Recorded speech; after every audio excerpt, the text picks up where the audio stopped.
প্রতিষ্ঠান প্রদান হতে লাগবে 18 বছরের অভিজ্ঞতা, পরিপত্র জারি। শিক্ষা মন্ত্রণালয়ের বেসরকারি শিক্ষা প্রতিষ্ঠানের জনবল কাঠামো ও এমপিও নীতিমালায় বড় ধরনের পরিবর্তন এনেছে সরকার। নতুন সিদ্ধান্ত অনুযায়ী স্কুল ও কলেজের শীর্ষ পদে অধ্যক্ষ, উপাধ্যক্ষ, প্রধান শিক্ষক ও সহকারী প্রধান শিক্ষক নিয়োগে এখন থেকে ন্যূনতম 18 বছরের শিক্ষকতার অভিজ্ঞতা থাকতে হবে।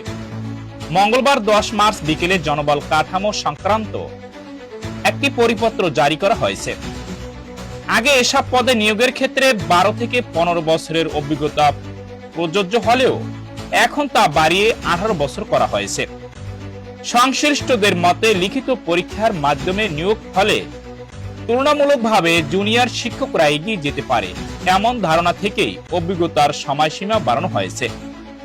মাধ্যমিক উচ্চশিক্ষা বিভাগ থেকে জারি করা পরিপত্রে বলা হয়েছে, বেসরকারি শিক্ষা প্রতিষ্ঠানের স্কুল ও কলেজ জনবল কাঠামো এমপিও নীতিমালা 2025-এর পরিশিষ্ট ঘ ক এর 1 নম্বর কর্মীকের 4 নম্বর কলামে অভিজ্ঞতা চাকরিতে প্রবেশের বয়সসীমা নিম্নোক্ত অংশটুকু প্রতিস্থাপন করা হলো।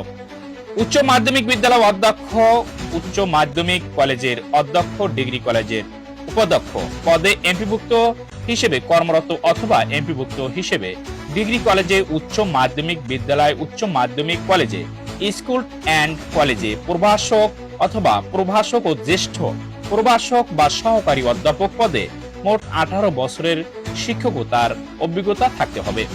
এমপিভুক্ত হিসেবে কারিগরি শিক্ষা প্রতিষ্ঠান, আলিম, ফাজিল, কামিল মাদ্রাসায় প্রভাষক সাধারণ অথবা প্রভাষক সাধারণ ও জ্যেষ্ঠ প্রভাষক সহকারী অধ্যাপক সাধারণ পদে মোট 18 বছরের শিক্ষকতার অভিজ্ঞতা কথা বলা হয়েছে।